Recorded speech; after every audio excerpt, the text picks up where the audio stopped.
श्रद्धांजलीच्या सभेच्या स्टेजवरून ज्या पद्धतीने राजकारण केलं जात आहे त्यामध्ये पूर्वी धनंजय मुंडे साहेब टार्गेटवर आणले गेले आणि आता अलीकडे पुण्यापासून बघा अजितदादांवर पण टार्गेट करणं काही लोकांनी सुरू केलं। याचा अर्थ स्पष्ट आहे की तुम्ही उठसूट काही आरोप करायचे, पण तुमचे पण अनेक गोष्टी आहेत। देवस्थानच्या जमिनीच्या बाबतीत असेल, त्याच्यानंतर मी मग जे मांडलेत ते माझ्याकडे ड्राफ्टिंग आहे त्याचं, सध्या मी त्याच्यावर काही बोलणार नाही। सध्या मला कुठल्याही प्रकारे आरोप प्रत्यारोप करून मस्साजोग सरपंच हत्या प्रकरणावरून महाराष्ट्राचं लक्ष विचलित करायचं नाही।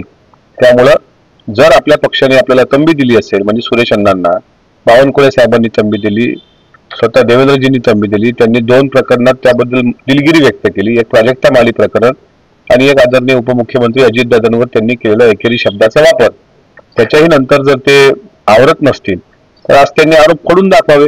मीच नाही, सध्या ओबीसीच्या मोर्चातून लक्ष्मण हाकेंनी सुद्धा संभाजीनगरमध्ये त्यांच्यावर अनेक आरोप केलेत, देवस्थानच्या जमिनीपासून अनेक गोष्टीचे।